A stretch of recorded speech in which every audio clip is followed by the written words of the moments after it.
speaker really needs no introduction. You all know him. He's a national hero, U.S. Senator, a pioneer in aviation and space travel. He became the first to orbit the Earth and the oldest person to fly in space.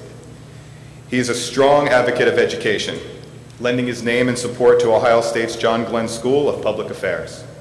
It is my sincere honor to introduce to you Senator John Glenn for some remarks.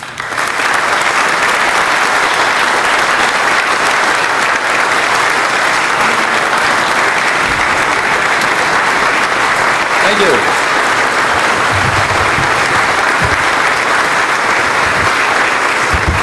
Thank you all very much.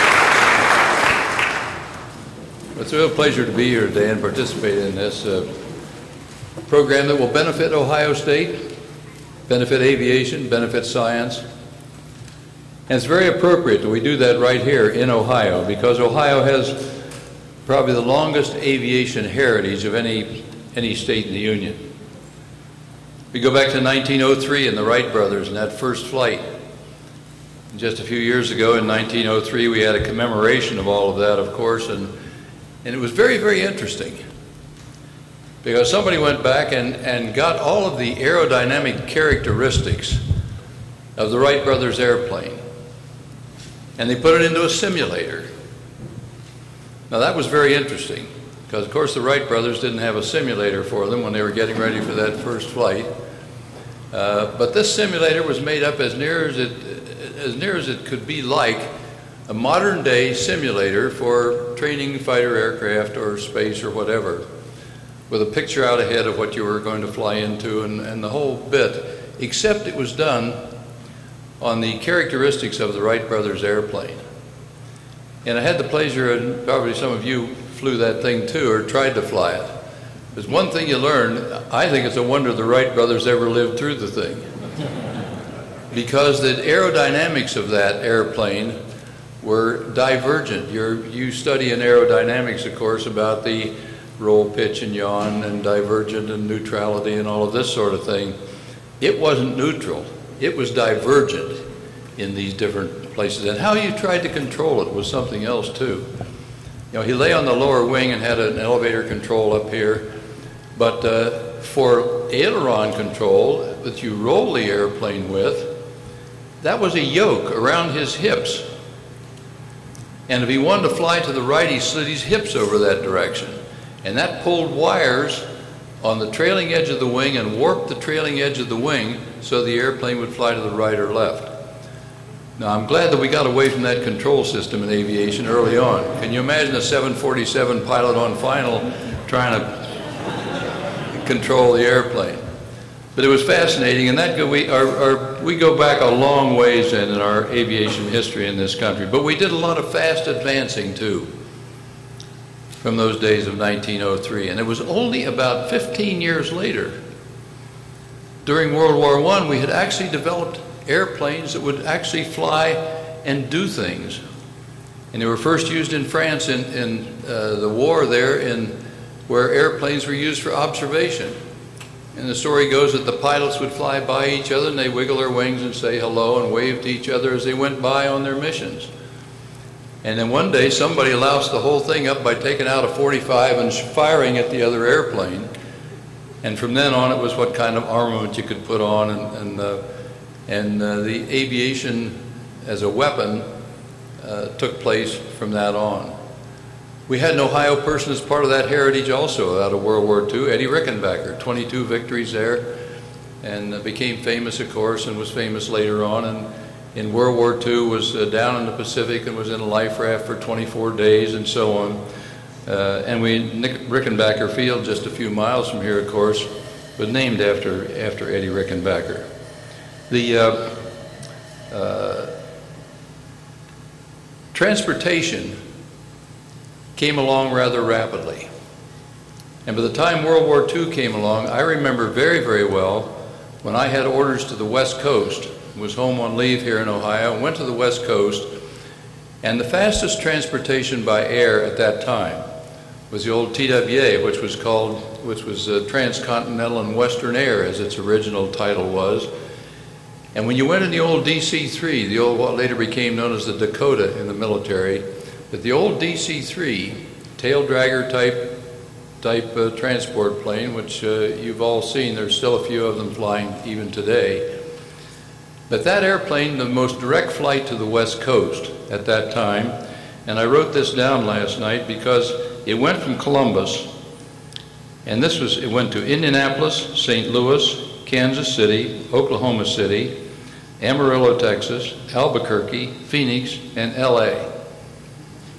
Now, how many is that? 7 stops, I guess, to get there, and took 24 hours, and that was the fastest trip to the West Coast.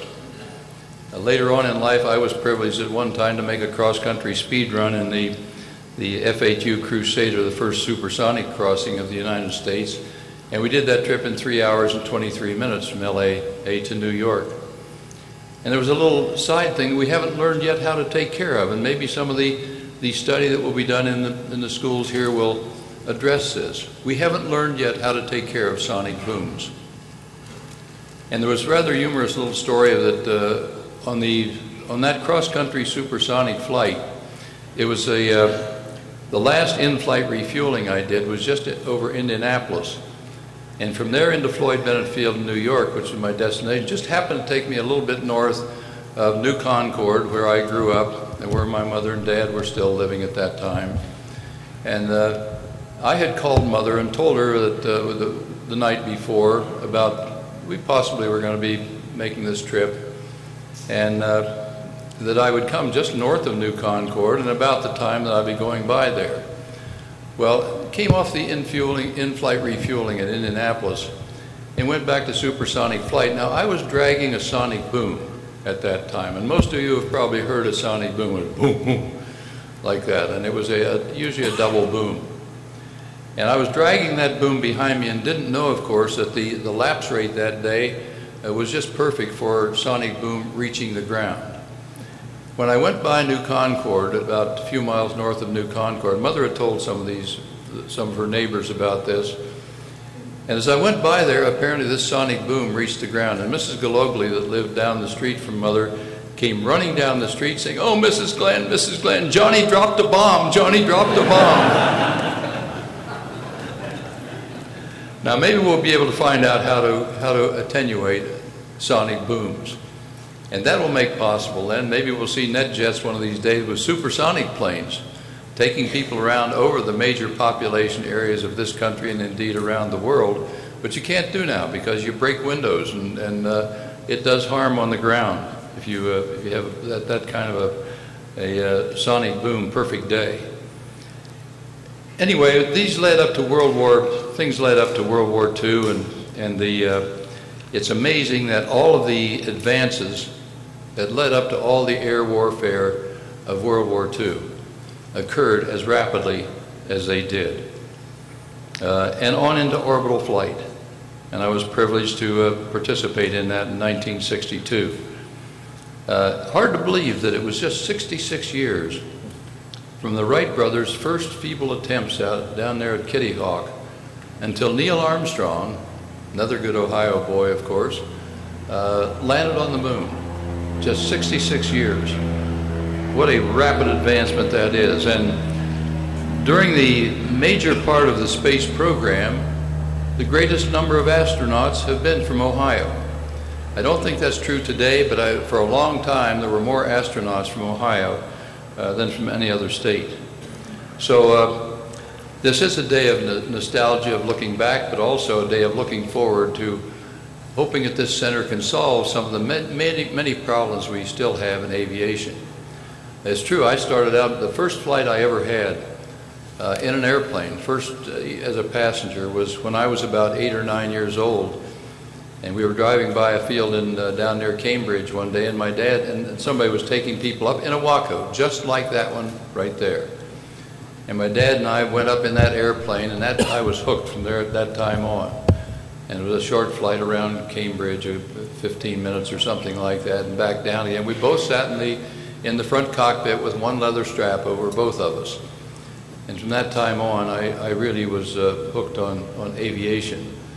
But it led into a lot of things, and we're just at the beginning of learning how to fly now. We get the impression sometimes we're pretty good. And yet one of my favorite things to watch of all things, is a hummingbird. If you ever sat and watched a hummingbird, we haven't even begun to learn how to fly yet, and how to put together control systems that will do the kind of flight that nature has provided through all the centuries and thousands of years to something like the hummingbird. I also have always admired a pelican of all things. Now, you've seen pelicans, and they sit on the pilings at a harbor or something. But when they fly, ungainly though they may look, if you see a little wave coming in before it reaches the beach, a wave may be only a foot or so high. But as that wave moves, it moves that little bit of air up ahead of it. And a pelican will get down in that little ground effect, into that little rising air with those wings, and with a wingtip out here with feathers that are just literally an inch or two away from the water. And it can ride that little bit of air for maybe a half a mile along the beach without ever flapping its wings. So there's a lot about lift and drag and so on that we can learn by going back like the Wright brothers did and literally watching what happens to the birds and watching what happens in nature. I've always told Annie that I thought if maybe one of our world's religions is correct and we do come back reincarnated sometime, I hope that I can come back reincarnated as a cross between a pelican and a hummingbird. Now that gets into a little breeding problem there, I understand. I don't know how we're going to arrange that, but I thought the characteristics of those things in nature that we can observe leave us with great expectations about what we can do in the future. There's so many things like supersonic flight and more efficient flight and drag and so on that we need to know so much more about, and that's the reason I'm glad to see these studies that will be being done in the future here at Ohio State. So we certainly thank NetJets. They have a unique role to play in aviation. They are playing a unique role in aviation in providing services to business and private people that want to fly also.